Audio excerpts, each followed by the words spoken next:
నా పేరు సాదుల మల్లేశం. మా గ్రామం అక్కన్నపేట, మండలం రాంపేట, జిల్లా మెదక్. మా శాసనసభ నియోజకవర్గం మెదక్, ఎంపీ పార్లమెంట్ వర్గం కూడా మెదకే. మా ఎమ్మెల్యే గారు రోహిత్ గారు, ఎంపీ గారు రఘునందన్ రావు గారు. రాజకీయంలోకి ఎందుకు వచ్చినామంటే ఈ స్థానిక పరిస్థితులను బట్టి పేద ప్రజలకు చాలా మటుకు మేలు జరగడం లేదు.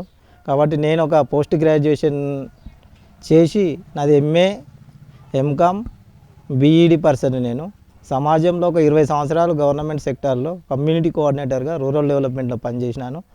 అక్కడ ఉన్న పరిస్థితులు అవన్నీ చూసి కూడా పేద ప్రజలకు న్యాయం జరుగుతలేదు, చాలా ఇబ్బంది పడుతారు. కాబట్టి నేను ఒక ఎడ్యుకేషన్ పర్సన్గా నా వంతు కృషిగా నా గ్రామాన్ని అభివృద్ధి చేయాలనే ఉద్దేశంతో నేను రాజకీయంలోకి రావాలనుకుంటున్నాను. నేను పనిచేస్తున్న గ్రామంలో ఒక దగ్గర ఒక ఫ్రాడింగ్ జరిగింది. ఆ ఫ్రాడింగ్ను నేను బయట పెట్టిన 1,24,00,000 రూపాయల ఫ్రాడింగ్ జరిగింది అక్కడ.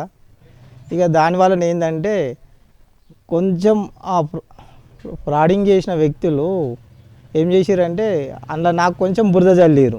కానీ నేనైతే కమ్యూనిటీకి న్యాయం చేసిన, నా వంతు కృషి చేసిన అనే ఉద్దేశంతో డిపార్ట్మెంట్ శాఖాపరమైన చర్యలతోటి నేను సస్పెన్షన్లో ఉన్నా ఇప్పటి వరకు కూడా. అయినా ఇక నాకు ఏంటంటే కమ్యూనిటీని మోటివేషన్ చేయాలంటే స్థానికంగా రాజకీయమైన బలం ఉండాలి కంపల్సరీ. నా గ్రామాన్ని ఫస్ట్ నా గ్రామంతో మొదలుపెట్టి అంచెలంచెలా ఎదిగి నేను సమాజం కూడా సేవ చేయాలనే ఉద్దేశంతో రాజకీయంలోకి వస్తున్నా. ఇక జాబ్లో చేరదలుచుకోవాలంటే డిపార్ట్మెంట్ వాళ్ళు ఏదన్నా, ఇప్పుడు మా ఊరు ఏంటంటే మా ఊరు రిజర్వేషన్ జనరల్ వస్తే ఖచ్చితంగా నేను డిపార్ట్మెంట్లోకి వెళ్ళలేను, ఖచ్చితంగా రాజకీయంలోకి వస్తా. జనరల్ రాకపోతే ఇక తన వంతు నేను రూరల్ డెవలప్మెంట్లో పనిచేస్తున్నా కాబట్టి మా గ్రామానికి కాకుండా నేను ఇక్కడ ఏ పరిస్థితులలో ఏడ పని చేసినా కొంతమందికి మేలు జరుగుతుంది కాబట్టి ఖచ్చితంగా చేయగలుగుతా. ఒకవేళ రిజర్వేషన్ అనుకూలంగా వస్తే రిటర్న్గా జాబ్లోకి వెళ్ళలేను. ఇక రాజకీయంగానే అంచెలంచెలుగా ఎదిగి ప్రజాసేవ చేస్తా. నేను స్థానికంగా అక్కన్నపేట గ్రామంలో ప్రతి ఒక్క పార్టీ కార్యకర్తలతోటి కలిసిమెలిసి ఉంటా. కాబట్టి ఓలకు ఆపద వచ్చినా నా వంతు, అంటే నేను కొండను తీసుకొచ్చి పెట్టడం కాదు కానీ నా వంతు సహాయ సహకారాలు మాట సాయమైనా చేస్తా. కాబట్టి నేను పలానా పార్టీలు ఉంటే ఇంకో పలానా పార్టీలకు ఇబ్బంది అవుతుంది. కాబట్టి ఖచ్చితంగా నేను ఇండిపెండెంట్ అభ్యర్థిగానే పోటీ ఇస్తాను. ఆ నిధులు తీసుకురావాల్సి అంటే స్థానిక సంస్థల ప్రకారం మనకు 73, 74 రాజ్యాంగం ప్రకారం గ్రామ పంచాయతీకి కేంద్రం నుంచి వచ్చే నిధులు ఉంటాయి, రాష్ట్రం నుంచి వచ్చే నిధులు ఉంటాయి. కాబట్టి కేంద్ర రాష్ట్రాల నిధులతోటి మన ఆర్థిక సంఘం ఇచ్చిన నిధులతోటి నేను ప్లానింగ్ ప్రకారం లైన్ డిపార్ట్మెంట్ల సహాయంతో, ఇప్పుడు ఎగ్జాంపుల్ ఎంఆర్ఓ కావచ్చు, ఎంపీడీఓ కావచ్చు, ఎస్సీ కార్పొరేషన్ కావచ్చు, బీసీ కార్పొరేషన్ కావచ్చు, ఇంకోటి ఐకేపీ కావచ్చు, ఆ నిధులతోటి చిన్న చిన్న యువతకు స్వయం ఉపాధి అవకాశాలు కల్పిస్తూ, ఎందుకంటే నేను 20 సంవత్సరాలు రూరల్ డెవలప్మెంట్లో చేసిన కాబట్టి నేను సిఆర్లో చాలా ట్రైనింగ్లు తీసుకున్నాను రూరల్ డెవలప్మెంట్ గురించి. కాబట్టి అటువంటి మోటివేషన్ చేసి మా గ్రామాన్ని డెవలప్మెంట్ చేసుకున్నాను దాంతో ఉంటున్నా. కానీ ఇదేమి సెంట్రల్ గవర్నమెంట్ ఆ గవర్నమెంట్గా లిమిటెడ్ నిధులే ఇస్తారు. కాకపోతే మీరు అన్నట్టు అధికార పార్టీ అయితే ఏదో ఒక బోర్లో అవేవో 1-2 ఇస్తారు. కాబట్టి అంత పూర్తి నేను పోయి డిపార్ట్మెంట్ లైన్ డిపార్ట్మెంట్తో మాట్లాడి తీసుకొచ్చే అంటే అవగాహన నాకు ఉన్నది చాలా వరకు. ఎందుకంటే నేను డెవలప్మెంట్ కోసం పోతున్నా కాబట్టి అటువంటి పనులు చేస్తాను. ఇంకోటి ఫర్ ఎగ్జాంపుల్ ఇప్పుడు మనము ఒక కుటుంబం బాగుపడాలంటే డబ్బులు ఇస్తే బాగుపడది. వాళ్ళకు ఆర్థికంగా, సామాజికంగా, ఆరోగ్యకరంగా మనం అందరి సేవలు తీసుకుంటేనే ఆ కుటుంబం డెవలప్మెంట్ అవుతుంది. ఇప్పుడు మనకు 1,00,000 రూపాయలు ఇచ్చి నువ్వేం చేసుకుంటున్నావు అంటే ఆ కుటుంబం డెవలప్ కాదు. వాళ్ళకి హెల్త్ పరంగా ఏమి ఇబ్బందులు ఉన్నాయి, విద్యాపరంగా ఏమి ఇబ్బందులు ఉన్నాయి, వాళ్ళకు ఉపాధి పరంగా ఏమి ఇబ్బందులు ఉన్నాయి. ఆ లైన్ డిపార్ట్మెంట్ కోఆర్డినేషన్ చేసి నేను మోటివేషన్ చేసి మా గ్రామాన్ని ఆదర్శ గ్రామంగా చేయాలనే ఉద్దేశంతో రాజకీయంలోకి వస్తున్నా. నాకు కాన్ఫిడెన్స్ ఉన్నది. 60% ఓట్లు నాకే పడితే నాకు కాన్ఫిడెన్స్ ఉన్నది. ఈ ఎలక్షన్లల్లో స్థానిక సంస్థల్లో 60%, ఇప్పుడు మా ఊరిలో 2,972 ఓటాలు ఉంటారు, మ్యాక్సిమం 1,800 ఓట్లు నాకే పడతాయి అని కాన్ఫిడెన్స్ ఖచ్చితంగా ఉన్నది. ఏ పార్టీ వాళ్ళు ఎంత డబ్బులు వేదదాలని వాళ్ళు ఏమైనా చేయని ఖచ్చితంగా నేను గెలుస్తానే కాన్ఫిడెంట్ నాకు ఉన్నది. సర్పంచ్గా నాకు గెలుస్తాను ఖచ్చితంగా కాన్ఫిడెంట్ మాత్రం ఉన్నది. సరే మీరు అన్న వరకు కొంతవరకు డబ్బు మద్యం ప్రభావితం చేస్తుంది, కానీ 100% డబ్బు మద్యం అనేది ప్రభావితం చెయ్యదు. వ్యక్తిగతంగా ఒక మనిషి మీద నమ్మకం. ఇప్పుడు ఎమ్మెల్యేలు, ఎంపీలు అంటే ఎంపీ ఎమ్మెల్యే ఎక్కడ ఉంటారో వాళ్ళకు తెలియదు. స్థానికంగా నేను ఒక 40 సంవత్సరాల నుంచి పుట్టి పెరిగి ఈ ఊళ్ళోనే ఉంటున్నాను. కాబట్టి మనిషి వ్యక్తిగతము, చదువు, స్టడీ అంటే ఇతరులను ఆదుకునే స్వభావం అవన్నీ ఖచ్చితంగా చూస్తారు. కొన్ని సందర్భాల్లో ఎంత డబ్బు పెట్టినా, ఎంత మద్యం పెట్టినా అవి పనిచేయయి. గెలిచిన తర్వాత అంటే ఇప్పుడు నేను 10 వాగ్దానాలు ఇస్తున్నా, ఏదైనా ఇప్పుడు యువతకు ట్రైనింగ్ ఇద్దామని స్కిల్ డెవలప్మెంట్ మీద. ఓకే, ఇంకోటి నాకు కాన్ఫిడెన్స్ ఏంటంటే అక్కన్నపేటలో చాలామంది ఉద్యోగస్తులు ఉంటారు. ఒకప్పుడు అక్కన్నపేట అంటే విద్యాపరంగా జిల్లాల చాలా ఫేమస్. ఇప్పటికైనా ప్రతి డిఎస్సిలో కానీ ఎక్కడ కానీ అక్కన్నపేటలో చాలా ఉద్యోగాలు వస్తాయి. ప్రతి డిపార్ట్మెంట్లో అక్కన్నపేటలో ఉన్నారు. నా కళ ఏంటంటే ఒక 2-3 పిల్లలను తీసుకొని అలా సివిల్ ప్రిపేర్ చేయాలనే ఉద్దేశం ఒకటి ఉన్నది. ఎందుకంటే ఒక ఎడ్యుకేషన్ పర్సన్గా మా గ్రామం నుంచి కూడా ఒక సివిల్ పర్సన్ కావాలి, సివిల్లో సెలెక్షన్ కావాలనే ఉద్దేశంతో ఉన్నది. నా 4-5 సంవత్సరాల అంబిషన్లో వాళ్ళని కూడా నేను ఎడ్యుకేషన్ పరంగా మోటివేషన్ చేసి కాంపిటీషన్ ఎగ్జామ్లకు ఏమేమి గైడెన్స్ ఉంటాయి. నేను గతంలో చాలా కాంపిటీషన్ ఎగ్జామ్ రాసిన, గ్రూప్ 1 కావచ్చు, గ్రూప్ 2 కావచ్చు, విఆర్ఓ కావచ్చు, డిఎస్సి కావచ్చు, ఇవన్నీ కూడా రాసిన. కాబట్టి వాళ్ళకు పిల్లలకు కూడా కొంచెం మోటివేషన్ చేసి మోరల్ సపోర్ట్ చేద్దామనే ఉద్దేశంతో వస్తున్నా. గెలిచిన తర్వాత అంటే ఇప్పుడు మీరు అన్నారు మా ఊరు డెవలప్మెంట్ కోసం స్థానిక అవసరాల దృష్ట్యా వెళ్తుండొచ్చు. ఏ పార్టీకైనా మనకు అనుకూలంగా ఉన్న ఏ పార్టీకైనా ఊరు డెవలప్మెంట్ కోసం వెళ్తే కానీ నాది వ్యక్తిగతంగా స్వార్థంగా మాత్రం నేను వెళ్ళలేను. ఇప్పుడు ఆ పార్టీ కండువ కప్పుకుంటాం సార్, ఆ పార్టీ కండువ కప్పుకుంటే పార్టీ సింబల్స్ అయితే రావు ఇప్పుడు స్థానిక సంస్థలలో. లేదు, ఇప్పుడు నా రాజకీయ వ్యూహం ఒకటి ఉంటుంది సార్. ఒకటి ఒక మనిషిని నెగ్గాలి. ఇప్పుడు మీకు చెప్పిన కాన్ఫిడెన్స్గా 60% ఓట్లు పడతాయి అనే ఉద్దేశంతో చెప్పిన. నా స్వభావాన్ని నేను అంచెలంచెలుగా ఎదగడానికి, డెవలప్మెంట్ చేయడానికి నేను వెళ్తా. కానీ ఫస్ట్ రాజకీయ ప్రస్తావన అయితే మొదలు పెట్టాలంటే నా సిచ్యువేషన్, నా ఐడియాలజీ ప్రకారం నేను స్ట్రాటజీ అప్పుడు తర్వాత పోతా. ఇప్పుడు మాత్రం ఏ పార్టీ తరపున కానీ నేను స్వతంత్ర అభ్యర్థిగానే పోటీ చేస్తాను. ఇప్పుడు చాలామంది కూడా పబ్లిక్ అంటే నేను ఒక 20 సంవత్సరాల నుంచి ఫీల్డ్లో తిరిగి చూస్తున్నా, చాలా సఫర్ అవుతారు. ఇప్పుడు నేను ఒక పేద కుటుంబంలో పుట్టిన, మాది ఏది రాజకీయ బ్యాక్గ్రౌండ్ ఎక్కడా లేదు. మేము కూలీ నాలి చేసి మా నాన్న చదివించిండు, అంత చేసిండు. కాబట్టి ఆ పరిస్థితులు నాకు గుర్తు. నేను కొండని తీసుకొచ్చి పెడతా అంటలేను, ఏవో లక్షల కోట్లు నిధులు అవగాహన కల్పించి పబ్లిక్ని చైతన్యం చేసి వాళ్ళ డెవలప్మెంట్ కోసమే పనిచేస్తా అని చెప్తున్నా. ఫర్ ఎగ్జాంపుల్ ఇప్పుడు ధరణిలో మా ఊళ్ళో చాలామంది ల్యాండ్లా చాలా బ్రోకర్లు కానీ రియల్ ఎస్టేట్లు కానీ చాలామంది ల్యాండ్లు ఇబ్బంది పడుతున్నారు. చాలా సమస్యలు నా దగ్గరికి వచ్చినాయి, 2-3 సమస్యలు. అవి ఐడెంటిఫికేషన్ చేసిన లైన్ డిపార్ట్మెంట్లతో మాట్లాడితే లైన్ డిపార్ట్మెంట్లు కూడా ఏం చేస్తారంటే మీరు అన్నట్టు రాజకీయ పలుకుబడి కావచ్చు, కొంతమంది అండ కావచ్చు, వాళ్ళు కూడా నేను ఆర్టీఐ మీద నాకు చాలా అవగాహన ఉన్నది. కొన్ని ఆర్టీఐ తీసుకున్న రిపోర్ట్స్ అవన్నీ నా దగ్గర ఫైల్స్ ఉన్నాయి. వాళ్ళకు మనం సర్పంచ్గా అయితే మనకు పవర్ ఎక్కువ ఉంటుంది కాబట్టి దగ్గరుండి ఎంఆర్ఓ మా ఊరికి పిలిపించి చేపిస్తా పనులు. నేను ఒకవేళ సర్పంచ్ చేస్తే ఫస్ట్ మా ఊళ్ళో ఉన్నాయి ల్యాండ్ ఇష్యూస్ బాగున్నాయి సార్. ల్యాండ్లో మాత్రం చాలా ఫ్రాడింగ్ జరిగింది, ల్యాండ్ ఇష్యూస్ ఉన్నాయి. ఈ గత 10 సంవత్సరాల నుంచి ఖచ్చితంగా ల్యాండ్ ఇష్యూస్ ఉన్నాయి. ఈ ధరణి ఏదైతే ఉన్నదో కొంతమంది అందులో అధికారులు వాళ్ళ పవర్స్ తోటి కానీ కానీ కొన్ని మెలికలు పెట్టి ఖచ్చితంగా పేద ప్రజల భూములు అయితే కొన్ని పోయినాయి. కొంతవరకు అది వాస్తవం. దానికి ఫస్ట్ ఖచ్చితంగా దానికి ఎవిడెన్స్ తోటి అది కరెక్ట్ 100% నిజాయితీ ఉన్నదంటే అటు పేద ప్రజలకు న్యాయం చేయగలుగుతా. ఫస్ట్ ఎజెండా అది. రెండోది ఏంటంటే మా ఊళ్ళో ఎడ్యుకేషన్ పిల్లలు చాలామంది ఉన్నారు కాబట్టి వాళ్ళు కొంతమంది స్వార్థ ప్రయోజనాల కోసం వెంబడేసుకొని వాళ్ళను కొంచెం వేరే పక్కదారులు పట్టిస్తారు. కాబట్టి వాళ్ళకు ఆహ్వానం కల్పించి కొంచెం స్కిల్ డెవలప్మెంట్ కార్యక్రమాలు ఇప్పుడు అది మన డిఆర్డిఓ నుంచి కానీ డిస్టిక్ యువజన సర్వీసుల శాఖ నుంచి కానీ ఒక అవగాహన కార్యక్రమం పెట్టి వాళ్ళకు స్వయం ఉపాధి ఏమైనా ఉన్నాయా, బీసీ ఎగ్జాంపుల్ బీసీ కార్పొరేషన్ కావచ్చు, ఏసీ కార్పొరేషన్ కావచ్చు, లేదంటే ఐకేపీ కావచ్చు, శ్రీనిధి కావచ్చు, అటువంటి దాంట్లో కొంచెం ఇచ్చి కొంచెం బల్ర షెడ్లు, గోల్ర షెడ్లు, నాటుకోళ్ళ పెంపకం కొంచెం స్వయం ఉపాధి కావాలి. కాబట్టి అందరికీ చదువుకున్న వాళ్ళకి జాబులు రావు. అటువంటి ప్రోత్సాహం చేసి వాళ్ళకు కూడా కొంచెం ఆర్థికంగా ఎదుగుదల కోసం అటువంటిది రెండో ప్లానింగ్. మూడో ప్లానింగ్ ఏంటంటే మా ఊళ్ళో కొంచెం అక్కడక్కడ కొన్ని గల్లీలలో వాటర్ ప్రాబ్లం ఉన్నది. ఆ వాటర్ ప్రాబ్లం కూడా మనం తీర్చగలుగుతాం. నాలుగోది ఏంటంటే పిల్లల స్టడీ, ఆరోగ్యం. ఇప్పుడు ఆశాలు కావచ్చు, అంగన్వాడీలు కావచ్చు, పౌష్టికాహారం అవన్నీ ఉన్నాయి. కాబట్టి ఆ గర్భిణీలకు కానీ ఆ బాలింతలకు కానీ ఆ చిన్నపిల్లలకు కానీ ఆ ఫుడ్ కరెక్ట్గా పోతుందా, ఆరోగ్యం మీద అవగాహన కల్పించడం. ఎందుకంటే ఒక కుటుంబం డెవలప్ కావాలంటే ఇవన్నీ పర్ఫెక్ట్ ఉంటేనే డెవలప్ అంటే. మనం డబ్బులు ఇచ్చి నువ్వు డెవలప్గా అంటే ఆ డబ్బులని ఏంటంటే బెల్ట్ షాపులలో ఆడిలో పెడతాడు. లాస్ట్ స్టేజ్ ఏంటంటే బెల్ట్ షాపులు లేకుండా చేయడం. ఎందుకంటే యువత ఒకళ్ళు కలిసి పొద్దున్న చేయగానే అరే ఈ కోటర్ తెచ్చుకుందాం, తర్వాత ఇవాళ నువ్వు దాయిపించుడు, రేపు నేను దాయిపించుడు అనేది కొంచెం ఉన్నది. కాబట్టి అట్లనే ఆ ఫ్యాషన్లో వెళ్ళిపోతారు. కాబట్టి కొంచెం బెల్ట్ షాపులు ఊరికి దూరం ఊర్లో లేకపోవడం వల్ల ఏంటంటే వాళ్ళు రామంపేట పోయి ఒక 10 మంది తాగేటోళ్ళు ఒక 5 మంది అన్న తగ్గుతారు. కాబట్టి కొంచెం వాళ్ళు ఆర్థికంగా వాళ్ళకు ఫ్యామిలీలు కుటుంబాలు ఎదుగుదల కోసం మోటివేషన్ చేయడానికి ఖచ్చితంగా నేను సంసిద్ధంగా నా 5 సంవత్సరాలల్లో ఖచ్చితంగా కృషి చేస్తా. ఖచ్చితంగా నాకు కాన్ఫిడెన్స్ ఉన్నది, నాకు ప్రజల మద్దతు కంపల్సరీ ఉన్నది. నేను ఒక 2-3 ఇష్యూలల్లో నేను పబ్లిక్లోకి పోయినా, పబ్లిక్లు కూడా నమ్ముతారు. వాళ్ళ నమ్మకాన్ని నేనేం వమ్ము చేయ. ఖచ్చితంగా నేను నా గ్రామాన్ని నా వంటుకు ఇప్పటి వరకు మనకు స్వతంత్రం వచ్చి నుంచి 20-30 మంది సర్పంచులు ఉండొచ్చు వ్యవస్థ. వాళ్ళకంటే మెరుగ్గా చేసిండు అనే పేరు కంపల్సరీ మా ఊళ్ళో వస్తుంది. నేను చేయగలుగుతాను కాన్ఫిడెన్స్ నాకు ఉన్నది. ఎందుకంటే నేను కోటీశ్వరుల ఇంట్లో పుట్టలే, నేను ఒక పేదోళ్ళ ఇంట్లో పుట్టిన కాబట్టి పేద ప్రజల అవసరాలు ఏందో నాకు తెలుస్తుంది. ఖచ్చితంగా ఇప్పుడు డబ్బులు వీళ్ళని వాళ్ళని లాక్కొని సంపాదించడు కాదు, పేద ప్రజలకు చెయ్యాలనే ఉద్దేశంతో వస్తున్నాను నేను.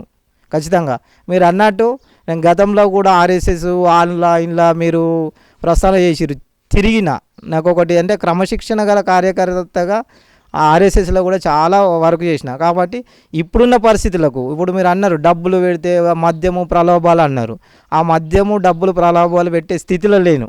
వ్యక్తిగతంగా నేను పబ్లిక్లో పేరు తెచ్చుకున్నా కాబట్టి అందుకే నేను ఈ పార్టీ ఆ పార్టీ అనకుండా రాజకీయ పార్టీలకు ఫస్ట్ అడిగేస్తలేను. ఎందుకు అడిగేస్తానంటే స్వతంత్రంగా నాకు అన్ని పార్టీలలో మద్దతు ఇస్తారు.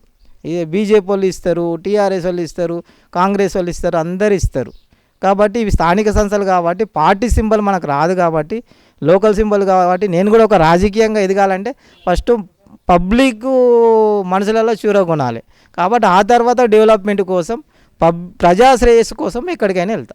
సెకండ్ అంశము ప్రజల అభిష్టం మేరకు మా ఊరు డెవలప్మెంట్ కోసం నేను ఏ పార్టీలకైనా వెళ్ళగలుగుతా. ఫస్ట్ అయితే నేను సర్పంచ్కి గెలవాలి, గెలిచిన తర్వాత ముచ్చాడు. అప్పటి వరకు ఇండిపెండెంట్ క్యాండిడేట్ని. ఇక కాంగ్రెస్ పార్టీ అధికారం అంటే వాళ్ళు ఇచ్చిర్రు, వాళ్ళు 10 years నుంచి అధికారంలో లేరు, ఏదో అధికారంలోకి రావాలనే ఉద్దేశంతో ఇచ్చుకున్నారు. సరే అధికారంలోకి వచ్చిర్రు, మనం కూడా ఏంటంటే ఒక పార్టీని తప్పు పట్టద్దు.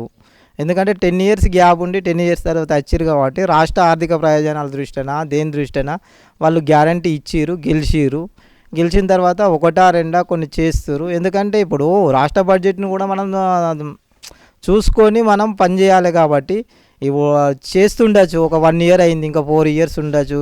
చెయ్యరని మనం చెప్పలేం, చేస్తారని మనం చెప్పలేం. కాబట్టి పబ్లిక్ చేస్తే సంతోషమే, చేస్తుండొచ్చు కొన్ని. ఎందుకంటే ఇప్పుడు మన ప్లేట్లో అన్నం కుండలో అన్నం ఉంటేనే కొంచెం పెట్టగలుగుతాం. కాబట్టి అన్నం లేకపోతే ఎక్కడికి బియ్యం తెచ్చుకునే పరిస్థితి ఉంటుంది. కాబట్టి వాళ్ళు కూడా పబ్లిక్ చేస్తుండొచ్చు. నేను ఒక పార్టీని విమర్శించేస్తలేను, ఒక పార్టీని ఎత్తుకుంటలేను. ఎవరికైనా చేయాలని ఉంటుంది, చేస్తుండొచ్చు అనే నమ్మకం నాకు ఉన్నది. ఎస్సీ వర్గీకరణ మీద మా అభిప్రాయం ఏంటంటే ఎస్సీ వర్గీకరణ అనేది ఇప్పుడు ఒక వర్గంలో ఇప్పుడు ఫర్ ఎగ్జాంపుల్ బీసీలు ఉన్నారు, ఓసీలు ఉన్నారు, అందులో పేదలు ఉండొచ్చు, ధనవంతులు ఉండొచ్చు. ఈ వర్గీకరణలో ఏంటంటే గవర్నమెంటు ఆ వర్గీకరణ చేసేటప్పుడు అన్నీ ఆలోచించే చేసింది అనుకుంటున్నాను నేనైతే. ఎందుకంటే అన్ని వర్గాలకు న్యాయం జరగాలి, కొన్ని వర్గాలకు ఇబ్బంది అవుతుంది, కొన్ని వర్గాలకు అది చెప్పుకుంటూ పోతే చాలా పెద్దగా ఉంటుంది. కొంచెం మనం అనాఫిషియల్ కూడా మాట్లాడుకునే అవకాశం ఉంటుంది. కాబట్టి అది చాలా ఆలోచించే వర్గీకరణ చేసిరు అనుకుంటున్నాను నేనైతే. వర్గీకరణ న్యాయబద్ధమైంది అనుకుంటున్నాను. నాకైతే నేను ఒక క్యాండిడేట్గా, నేను ఒక చదువుకున్న క్యాండిడేట్గా నేను కూడా కొంతవరకు రాజ్యాంగంలోని కొన్ని అంశాలు నేను అధ్యయనం చేసిన కాబట్టి అది న్యాయబద్ధమైంది అనుకుంటున్నా. ఇంకోటి ఏంటంటే బీసీ గణన అనేది కులగణన కాకుండా ఆర్థికంగా సామాజికంగా వెనుకబడిన సర్వే ఉంటే బాగుంటుందని నా ఉద్దేశం. అదే చేసిరు, అయితే కులగణన చేసిరు కాబట్టి దాన్ని ఇంప్లిమెంటేషన్ 100% చేస్తే బాగుంటుంది. దానిలో కొన్ని అంశాలు పెట్టిరు, ఏమున్నాయి ఏం పోయినాయి అనేది పెట్టిరు. సరే కులగణన అనేది తెర మీకు వచ్చింది కాబట్టి అది దేశం మొత్తంలో ఒక పార్లమెంటులో చట్టం చేసి ఆర్థికంగా సామాజికంగా, ఎందుకంటే దేశంలో ఉన్న జనాభాలో 50% ఏమో బీసీలే ఉన్నారు. కాబట్టి బీసీలకు న్యాయం చేకూర్చాలంటే అది ఖచ్చితంగా ఒక మన రాష్ట్రంలోనే కాదు, ఇప్పుడు కేంద్రంలో అది మనం ఒక బిల్లు తీసుకొచ్చి పెట్టి ఆర్థికంగా వెనుకబడిన బీసీ క్యాండిడేట్లను డెవలప్మెంట్ చేస్తే అది చాలా బాగుంటుంది. ఇప్పుడు మన రాష్ట్రంలో మొదలుపెట్టారు, తర్వాత అది ఏం జరుగుతుంది, ఇంకా కులగణన అనేది ఇంకా 90% పూర్తయింది, దాని డాటా ఎంట్రీ కాలేదు. పూర్తిగా గవర్నమెంట్ ఏం తీసుకుంటుందో మనం అప్పుడేం చెప్పలేము దాని గురించి. అంశాలు అయితే 75 అంశాలు పెట్టిరు, ఆ 75 అంశాల మీద సర్వే చేసిరు. కాబట్టి ఆ 75 అంశాల మీద గవర్నమెంట్ ఏం క్లారిటీ ఇస్తుంది. మన రాష్ట్రం ఒకటి తెలంగాణ రాష్ట్రంలో చేసిరు కాబట్టి దాని మీద తదుపరి స్టెప్ వేస్తాం, మనం చూసి దాని గురించి మాట్లాడాలి. చేసిరు. ఇగో సర్వే అంటే ఇప్పుడు ఏంటి సార్, ఇప్పుడు ఒకటి అంటే గవర్నమెంట్ అధికారులను పంపించారు. గవర్నమెంట్ అధికారులు అంటే వాళ్ళకు కూడా దాని మీద కాన్ఫిడెన్స్ లేదు. మా ఇంటికి వచ్చి నేను చూస్తున్నా, ఒక టీచర్ వచ్చింది మా ఇంటికి సర్వేకు. ఎందుకంటే నేను రూరల్ డెవలప్మెంట్లో అటువంటి కంటే ఒక 100 అంశాల మీద ఎంసీపీ మైక్రో క్రెడిట్ ప్లాన్ అనేది కుటుంబంలో తయారు చేస్తుంటే మేము కూడా ఆ కుటుంబం సోర్స్ ఎట్లుంటుంది, ఇది ఎట్లుంటుంది అనేది ప్రతి ఒక్కటి చేస్తుంటే. కాబట్టి నాకేమనిపించింది అంటే ఆ పర్టికులర్ సిబ్బందికి దీని మీద సరి అయిన ట్రైనింగ్ సరిపోలేదేమో అనిపిస్తుంది. వాళ్ళు ఏదో రాసుకుంటున్నాం పోతున్నాం అనే వచ్చారు. కాబట్టి ఇక మనం ఒక ఎడ్యుకేషన్ పర్సన్గా ఆయన వచ్చి ఆ అంశాలను అడిగితే మనకు తెలిసి మనం టకటక చెప్పేసినాం. కాబట్టి అందరికీ అవగాహన లేదు, కొంతమంది అధికారులకు లేదు, దాని మీద ఈ మన జనాలకు కూడా అరే ఏదో రాసుకపోతురు చేస్తురు, అది టీవీ ఉందా, ఫ్రిడ్జ్ ఉందా, మీకు పశువులు ఉన్నాయా, ఇది ఉన్నాయి, వాళ్ళు కూడా పబ్లిక్ అంత ఇంట్రెస్ట్ చూపలే అది. కాబట్టి ఇంకా కొంచెం ఏంటంటే దాని మీద క్లారిటీగా అవగాహన కల్పించి చేస్తే బాగుంటుండే. అయితే ఇంకోటి ఏంటంటే నేను అదే సార్ ఇప్పుడు మీకు చెప్పేది అదే వచ్చిన మా ఊళ్ళో ఓసీ కుటుంబాలు ఒక 10 కుటుంబాలు ఉంటుండొచ్చు. ఇంచుమించు 20-25 సంవత్సరాలు ఓసీలే రాజకీయం చేసిరు సర్పంచ్గా. అంటే మా గ్రామానికి మటుకు చూస్తే అదే జస్ట్ ఒక ఎస్సీ క్యాండిడేట్ ఒక 5 సంవత్సరాలు చేసిరు. తర్వాత బీసీలు ఒక 10-15 ఇయర్స్ చేసిరు. నా ఊహ తెలిసినప్పటి నుంచి 15 ఇయర్స్. ఇప్పుడు బీసీకే వస్తుంది ఓ 20 ఇయర్స్. అంటే స్వతంత్రం వచ్చినప్పటి నుంచి కూడా కొంత రాజకీయం ఏంటంటే మన ఊరు కాకుండా రాష్ట్రం చూసుకోవచ్చు, దేశం చూసుకోవచ్చు, అనగారిగా వర్గాల వారిని ఏం చేస్తారంటే ఒక ఓటు బ్యాంక్గానే వాడుకుంటారు.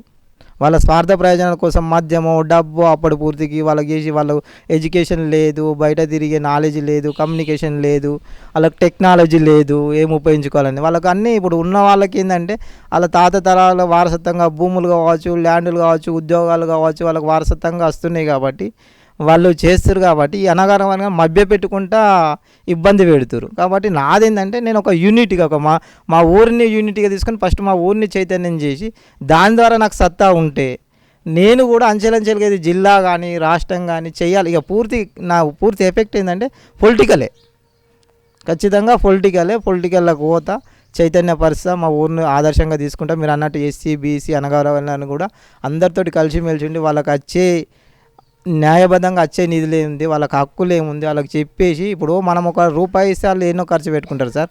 మనం మాట సాయం చేయాలి, మోటివేషన్ చేయాలి. ఫస్ట్ వాళ్ళని ఎడ్యుకేట్ చేస్తే వాళ్ళ హక్కులు వాళ్ళే కొట్లాడతారు. కాబట్టి నాది ఏంటంటే ఎడ్యుకేషన్. ఇంకా మా బీసీ ఇప్పుడు ఆ బీసీలు కావచ్చు, ఎస్సీలు కావచ్చు, ఎస్టీలు కావచ్చు, ఇంకా అంత అవగాహన లేరు. ఇప్పుడు కొంచెం అయిందంటే మేము ఎస్సీలము బీసీలము మేము అది అంటే కిందికి పోతున్నాము అనే ఉద్దేశంతో ఇప్పుడు కొంచెం ఒక 10% వాళ్ళకు అవగాహన వస్తుంది. పిల్లలు కొంచెం చదువుకుంటారు టెక్నాలజీ పరంగా, పిల్లలు కూడా బీసీఎస్సీ పిల్లలు కూడా మంచి ఉద్యోగాలు కొడుతురు చేస్తారు. కాబట్టి కొంతవరకు చైతన్యం వచ్చింది. కాకపోతే ఏంటంటే మీరు అన్నట్టు రాజకీయంగా చాలా అనగబడ్డారు, ఇంకా అనగబడుతురు కూడా. ఇప్పుడు ఒక క్యాండిడేటు రాజకీయంలో బీసీ ఓసీలు మంచిగా ఒక వర్గం చేసి వాడు గెలుస్తాడా చేస్తాడని వాడిని డామినేట్ చేసుడు ఎన్నో రకాలుగా ప్రలోభాలు. ఇప్పుడు నేను సపోజ్ నా మీద కూడా చాలా ప్రయోగాలు జరిగినాయి. నేను ఒక 2-3 మంచి పనులు చేస్తే ఇంటర్నల్గా నా మీద చాలా ప్రయోగాలు అంటే చెప్పుకోలేని ప్రయోగాలు జరిగినాయి. నన్ను కూడా చాలా ఒత్తిడిలకు గురి చేసిరు. చాలా రియల్ ఎస్టేట్ మూటలు నన్ను టార్గెట్ చేసిరు. ఇప్పుడు కూడా టార్గెట్ చేస్తారు. నేనేం భయపడను, ఖచ్చితంగా భయపడను. చాలామంది ఇప్పుడు మీరు అన్నట్టు అక్కన్నపేటలో ₹1,00,00,000 ఖర్చు పెట్టాను, ఖచ్చితంగా నేను గెలుస్తాను కాన్ఫిడెన్స్ నాకు ఉన్నది. అక్కన్నపేటలో 3,000 ఓట్లకు ₹1,00,00,000 ఖర్చు పెట్టినా ఖచ్చితంగా నాకు అవకాశం వస్తే ఖచ్చితంగా గెలుస్తా. మేము ఒకటే సార్, ఇప్పుడు ఒక సర్పంచ్ అనేది మీరు అన్నారు, ఒక సర్పంచ్ అనేది ఒక ఎమ్మెల్యే కాదు, ఒక ఎంపీ కాదు, ఒక గ్రామానికి ఒక సర్పంచ్.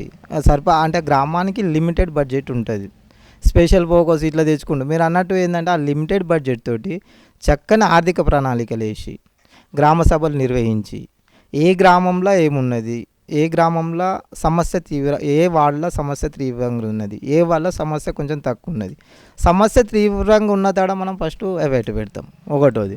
రెండోది వాళ్ళకు ఆర్థికంగా సామాజికంగా ఎడ్యుకేషన్ పరంగా ఖచ్చితంగా నేను ఉన్నానమ్మా, మీకు గీ హక్కులు ఉంటాయి, గీ ఉంటాయి, గవర్నమెంట్ నుంచి గీ స్కీమ్స్ ఉంటాయి, లేకుంటే గీ హక్కులు ఉంటాయి, గీది ఉంటుంది, మీరు ఖచ్చితంగా ఇది చేసుకొని యాక్టివిటీ చేసుకోండి. ఫస్ట్ యాక్టివిటీ చేసుకుంటే మీకు ఇన్కమ్ జనరేషన్ అవుతుంది. కాబట్టి యాక్టివిటీ చేసుకుంటే మీరు ముందు కోరి. ఇప్పుడు మీరు అన్నారు మద్యం వలన కొన్ని ఇప్పుడు హెల్త్ డిపార్ట్మెంట్ నుంచి కొన్ని మనం టీంలను తీసుకొచ్చి కళాకారులను తీసుకొచ్చి దాని మీద అవగాహన కల్పించడం అటువంటి కొన్ని చేద్దాం.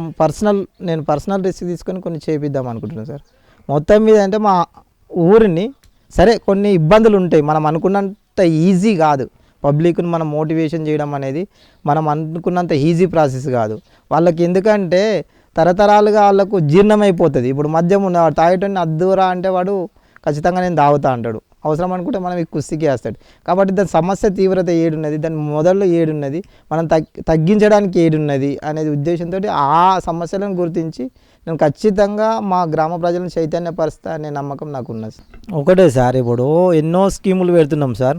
ఇప్పుడు ఆ స్కీములు అనేది ఏ రాజకీయ పార్టీ కానీ ఇప్పుడు ప్రస్తుతం ఉన్న రాజకీయ పార్టీలు వాళ్ళ అధికారంలోకి వచ్చినప్పుడు వాళ్ళు ఏం చేస్తారంటే ఆ స్కీముల వలన ఒకటేమనుకుంటారంటే ఈ స్కీమ్ పెడితే మాకు ఎంత ఓటు బ్యాంక్ వస్తుంది, దాని వలన రాజకీయంగా మేము ఎంత లబ్ధి పొందుతాం అనేది ఒకటి వాళ్ళ దగ్గర ఉన్నది. కానీ ఈ స్కీమ్ వలన ఏ ప్రజలకు న్యాయం చేకూరుతుంది, అసలు ప్రజలు దీని వలన ఎంతవరకు బాగుపడతారు అనేది వాళ్ళు ఖచ్చితంగా అంచనా వేయలేకపోతారు. ఆ స్కీమ్లను కూడా కరెక్ట్ దారిలో ఇంప్లిమెంటేషన్ చేయగలరు.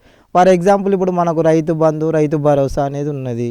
ఆ రైతు బంధు, రైతు భరోసాలో గతంలో చాలా ఇప్పుడు ల్యాండ్లు బీడున్న గుట్టలకు, రియల్ ఎస్టేట్లకు అందరికీ కూడా డబ్బులు పోయినాయి.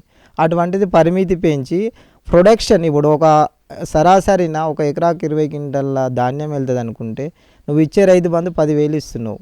ఆ 250 రూపాయలు అనేది ఇప్పుడు 2,320 రూపాయలు ఇస్తారు. ఆ 250 రూపాయలు అనేది 2,570 రూపాయలు రైతుకి ఇస్తే పంట పండించిన రైతుకు న్యాయం జరుగుతుంది.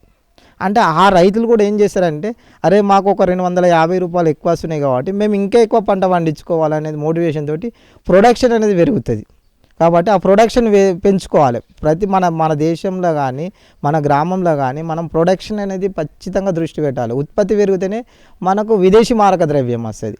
ఉత్పత్తి పెరగకపోవడం వలన ఏమొస్తుంది, ఏం రాదు. కాబట్టి ఏ గవర్నమెంట్ అయినా సరే ఇక్కడ మన దగ్గర ఒక యూత్ను కానీ ఎక్కడికి నుంచి ఎవరి అవసరాలు గుర్తించి ఇప్పుడు నా స్తోమత ఉన్నది సార్, నేను ఒక 2 ఎకరాలు ఇస్తే కూరగాయలు పండించుకుంటా. ఆ కూరగాయలు పండించుకునే క్యాండిడేట్ను ఐడెంటిఫికేషన్ చేసి హార్టికల్చరా అవన్నీ వాళ్ళు ఏంది వ్యవసాయ శాఖ ఉంటుంది, ఒక ఎంపీఓ వాళ్ళు క్లస్టర్ పరిధిలో ఉంటారు. వాళ్ళు ఏం చేయాలంటే రైతులకు అవగాహన కలిగించాలి.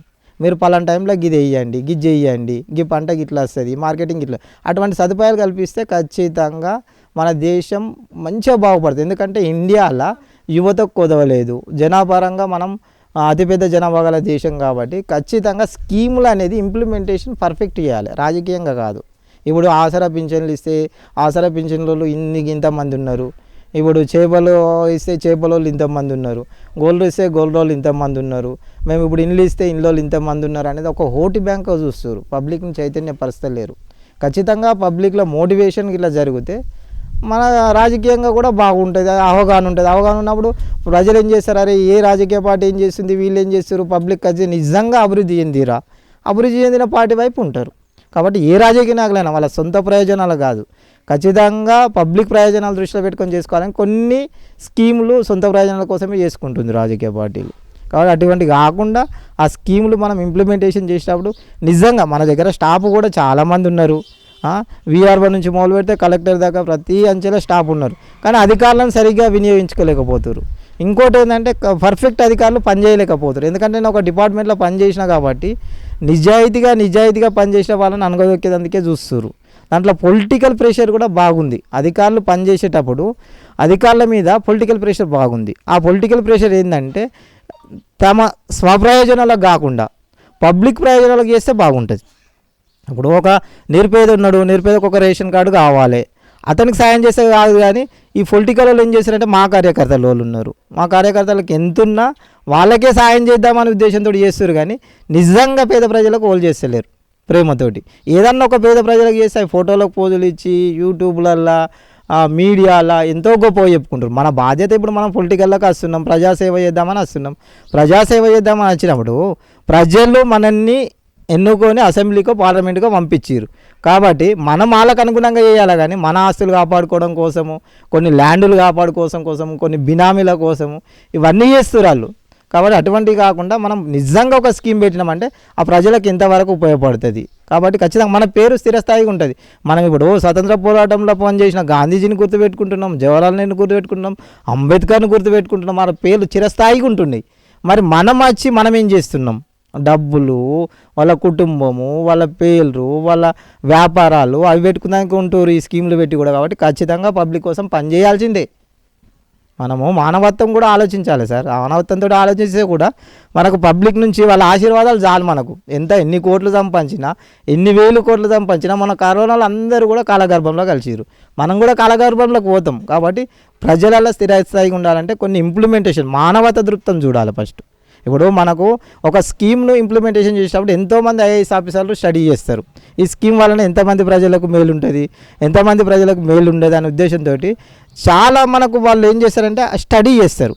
మనకు అది పూర్ జనాభా ఎంత ఉన్నది, పేదలు ఎంత ఉన్నారు, నిరుపేదలు ఎంత ఉన్నారు, అవన్నీ స్టడీ చేసి ఈ స్కీమ్ పెట్టడం వలన రాష్ట్ర బడ్జెట్ ఎంత భారం పడుతుంది, మనకు పన్నులు ఎన్ని వస్తున్నాయి, ఆ పన్నుల ద్వారా మనం ప్రజలకు ఎంత చేయగలుగుతాం, మనకు అభివృద్ధి ప్రణాళిక వ్యయం ఎంత ఉంది, అభివృద్ధి వేతర వ్యయం ఎంత ఉన్నది, సంక్షేమానికి ఎంత ఖర్చు అవన్నీ మనం బడ్జెట్లో పెడతారు.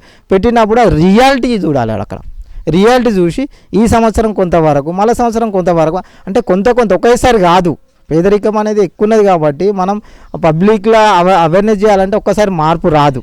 కాబట్టి మనకు అంచెలంచెలుగా చేస్తే అయితే కాబట్టి ఆ స్కీములు ఇంప్లిమెంటేషన్ చేసేటప్పుడు స్టడీ చేసి అది అధికారుల వరకు కొంతవరకు కరెక్టే వస్తుంది, కానీ ఇంప్లిమెంటేషన్లో పోతుంది. దాని మీద రాజకీయ పలుకుబడి బాగుంటుంది.